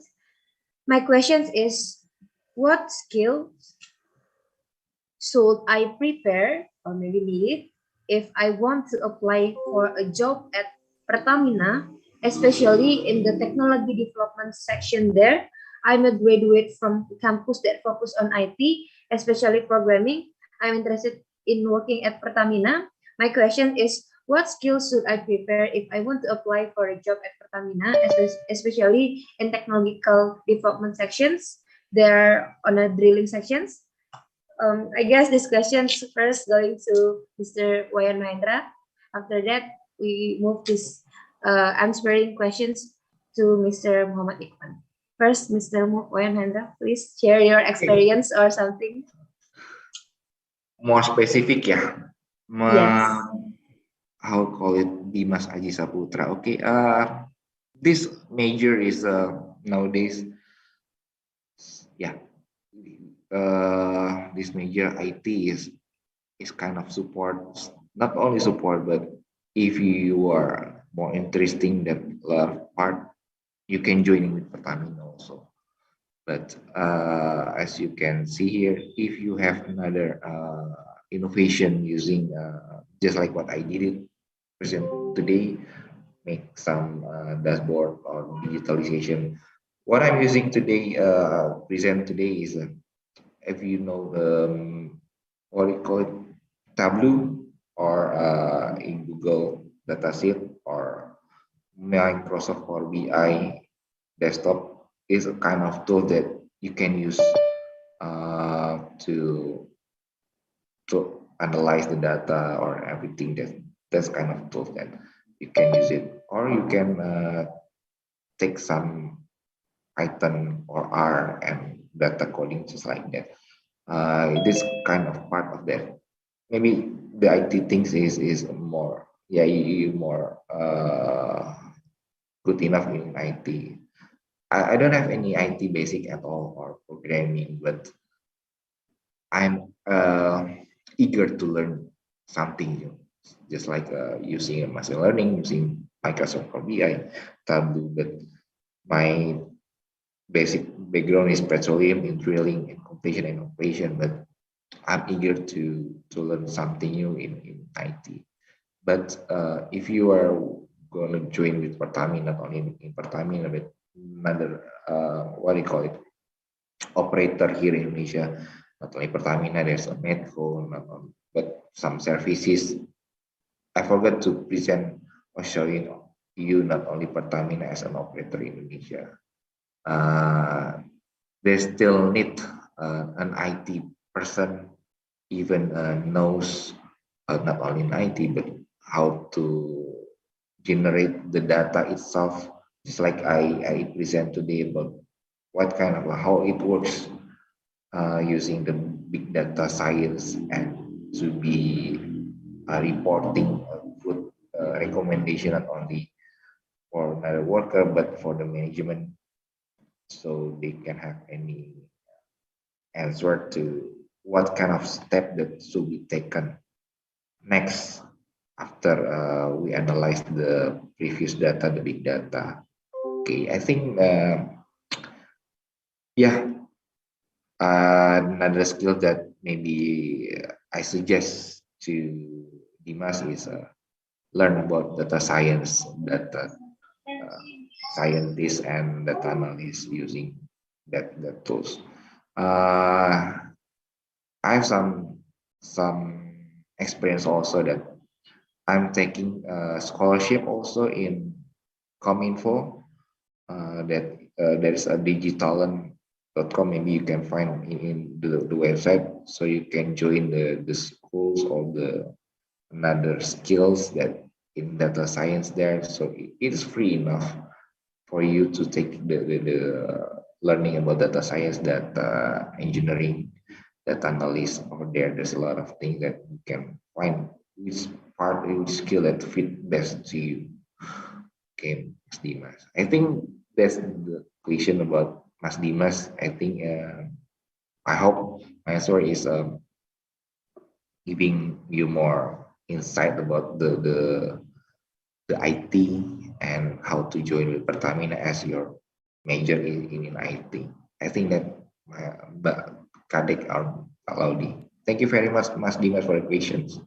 Thank you very much, Mr. Wayan Mahendra, for your answer. And I move to Mr. Muhammad Ikon. Do you want to add something? No, I think that's all from that's why. Okay, thank you so much. So, as the conclusions for Mr. Dimas, we need to do a step-by-step system, especially in data science information. So you can join in Pertamina, memberikan or something, or Pertamina specifically Persero with your own data science information, your own major something, and that will be guide you to another chance to Pertamina, in Pertamina specifically. Thank you so much for your questions. Thank you so much for all the speakers that given your answers very, very well and very engaging. So we move to the next sessions. Please, Komite. Yeah, this is the quiz sessions, which our games today. And for all the participants, the link will be given after in the column chat of the Zoom. Please, committee, give the quizzes link or the code of quizzes. Please, all the participants, we must refreshing our mind.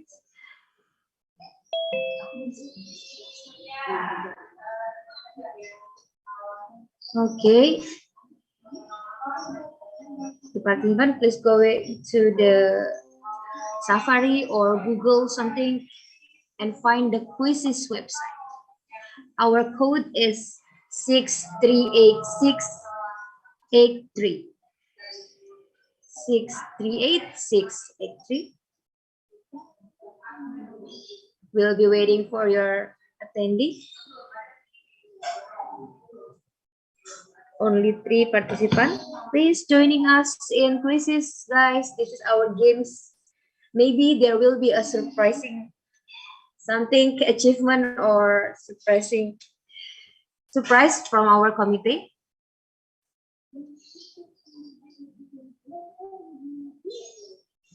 Please joining us, guys.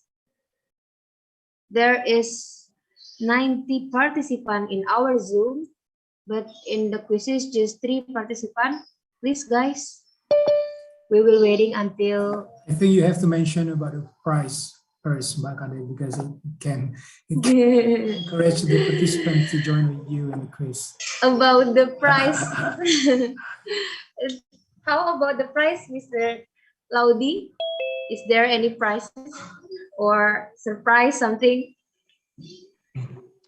Not only surprise, but the price, but how many people that will get the prize itself, maybe, yeah. Yeah. Some more. So. Okay, 50K. 50K for 3 winners. It's just a very, very useful for us, specifically for scholars, students. Please, guys, joining us. Yang buat paket data. Please.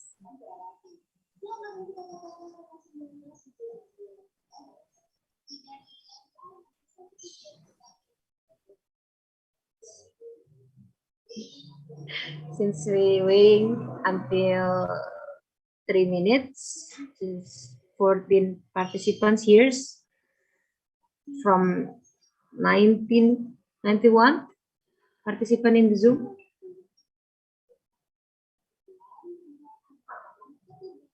Please join us, guys.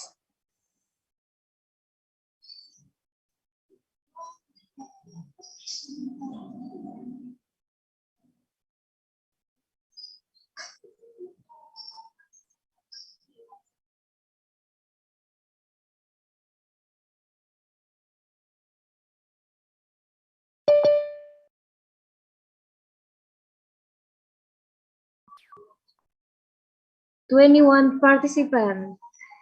We still counting. We still waiting for your participation. 22.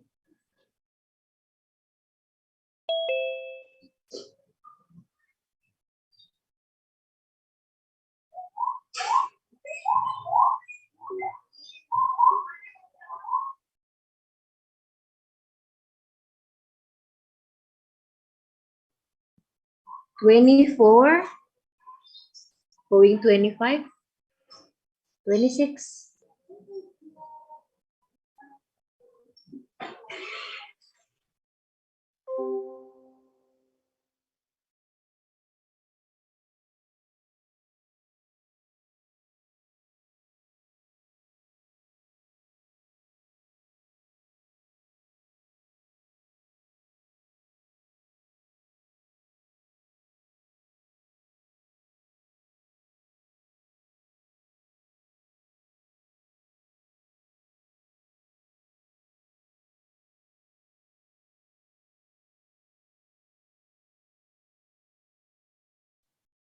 Going 28.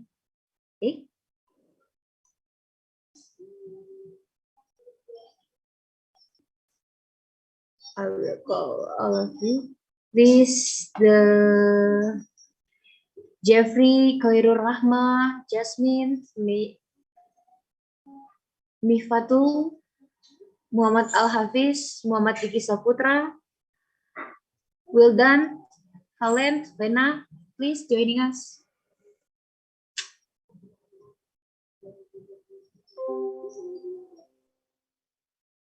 Oh, sorry, guys. The link that I gave to you is the wrong link, bro. Sorry.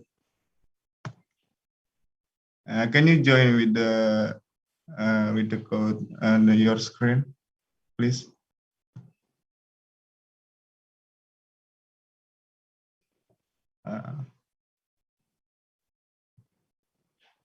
Yeah.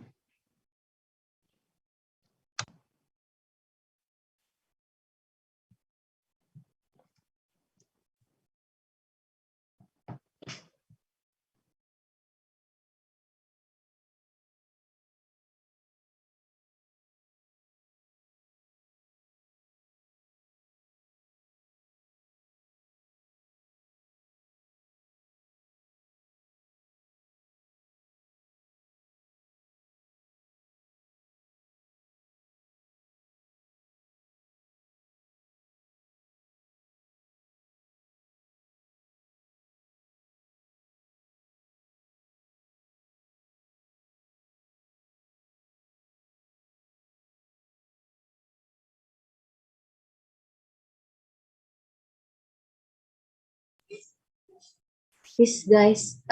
Sorry, our committee, Mr. Laudi, is this the same link and the participant must out or joining the new link or something? They must join the new link. Okay, please, the 43 participants joining this link, join to our new link of quizzes that the committee Laudi was sent. Send it to the Zoom comment, please. Mbak Kadek, are you going to wait for all the participants to join the quiz, or? Yes, we will waiting. So you're going to wait for all of the 90 participants? I don't want to waiting until all, but we will give the deadline time. And I'm sorry, our speakers, Mr. Muhammad Ikhwan, Mr. Wayan Mahendra, this will be little problem about the systematic Recording stopped. something. Sorry, please, guys, joining. Can we start this one? Yep.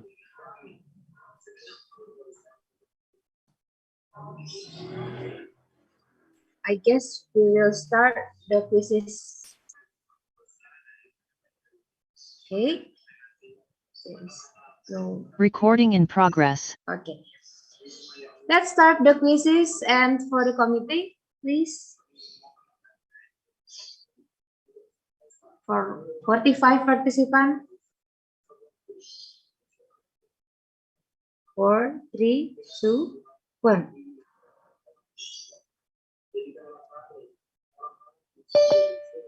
Okay. Okay. We'll see Albert at the first rank with Hazel Atalah. Wow.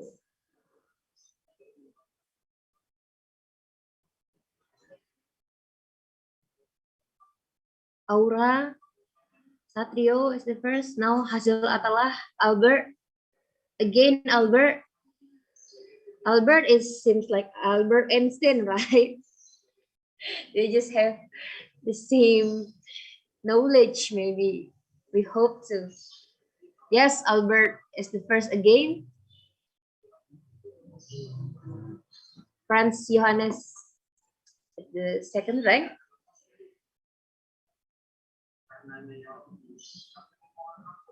Albert again.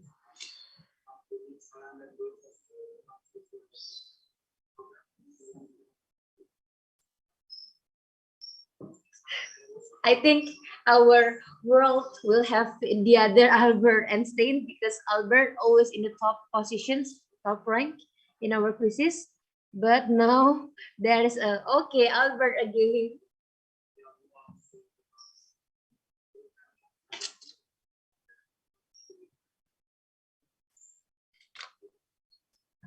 Albert again. Hazel, Albert.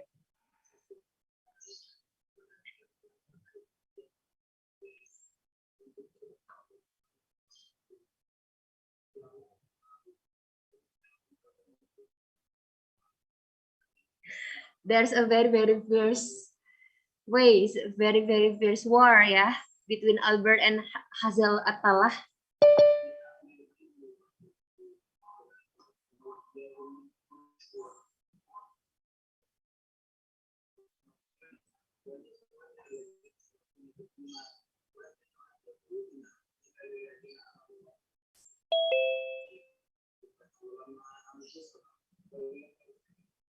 Okay, I guess this is the final of our quiz. We got Hazel Atala at the first rank.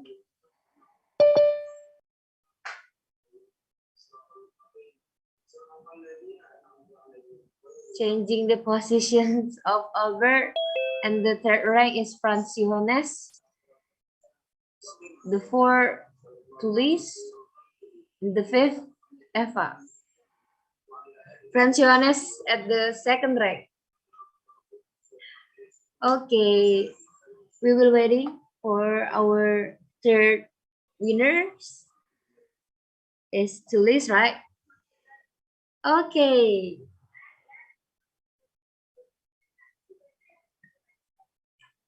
The committee Laudi, can we stop the quizzes and announce the winners of our quizzes?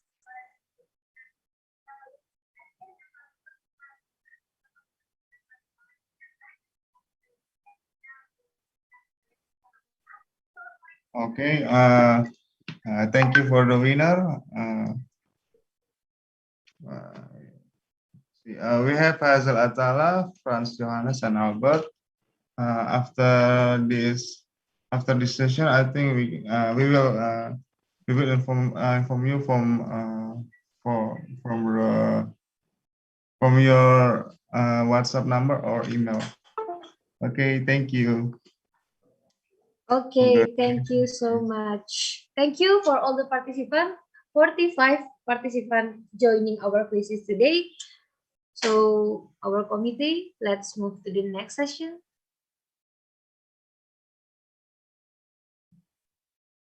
Okay.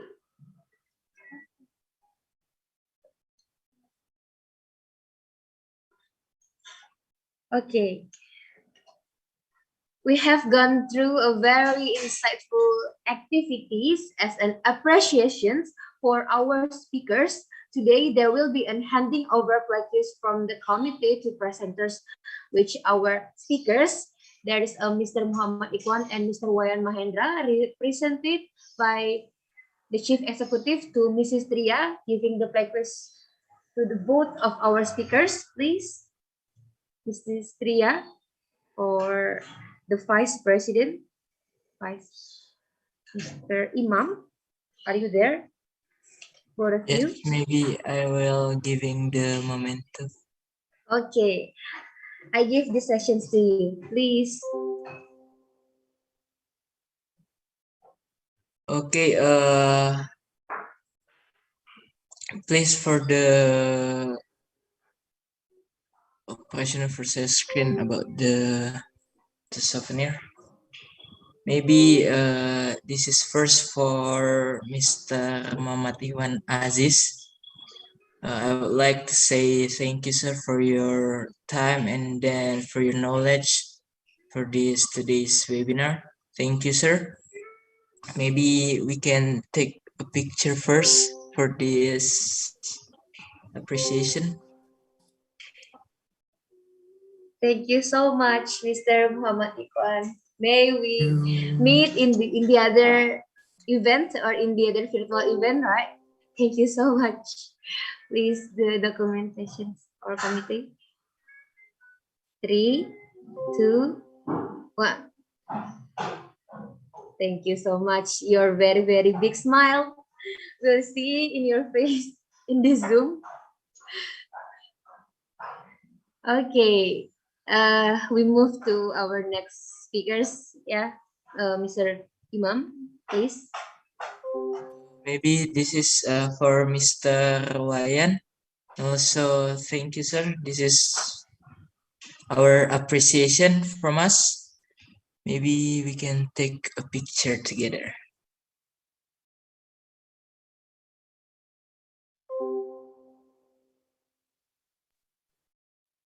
Thank you very Okay. much, sir. Thank you so much, Mr. Wayan Mahendra. We are from one province, I guess, from our name. Thank you so much. Yeah. The next, we're going to documentation sessions, but there is not all the participants open their camera. I inform you, and please, for all the participants here, 26 or what's the name? I will call Safa Musafa, Septa Harini, Oni Iskandar, or the other participant, please open your camera. We're going to documentation sessions because online event without documentation sessions, just like there's useless, or there's no proof and evidence about our event. Please, all the participants here, also all the committee, our speakers, excellencies, please open your camera.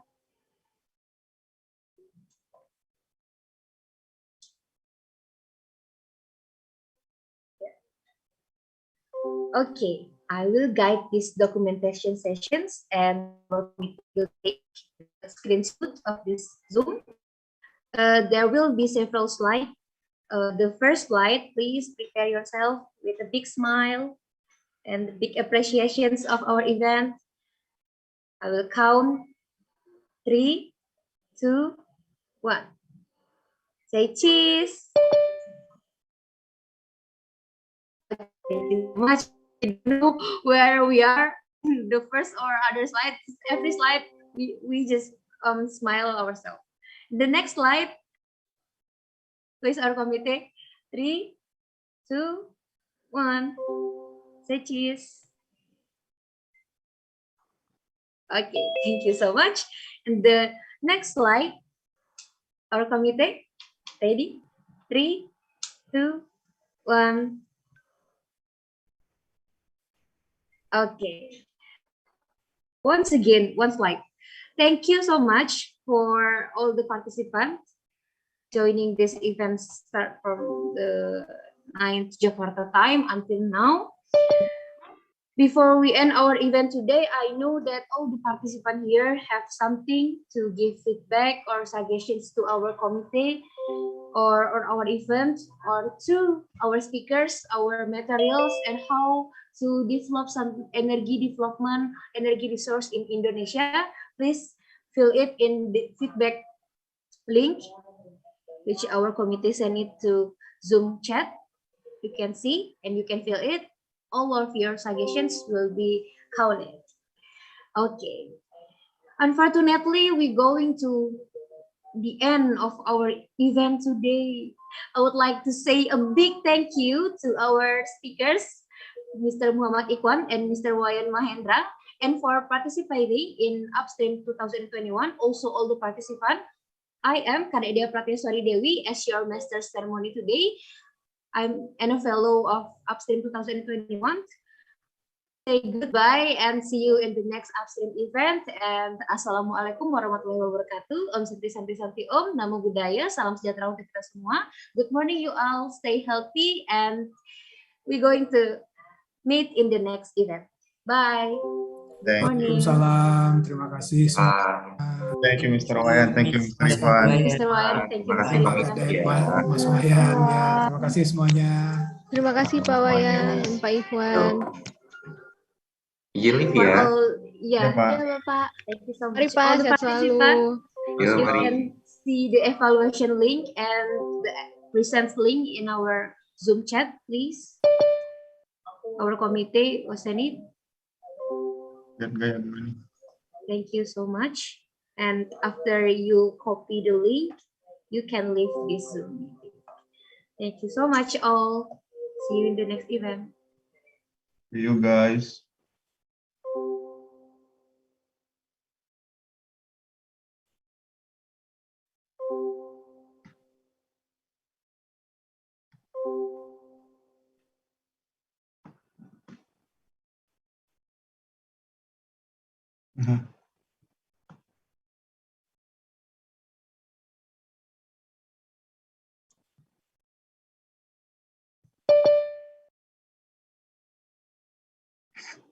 Siapa nih baru mau join?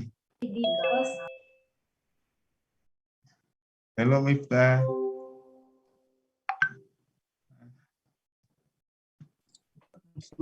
Ini partisipan yang lain ketiduran atau gimana sih ini? I don't know. Mungkin Mungkin cuma kita join doang, Kak. end meet dulu kali ya, end meet terus pada join lagi. Oke. Oke, sip. Host.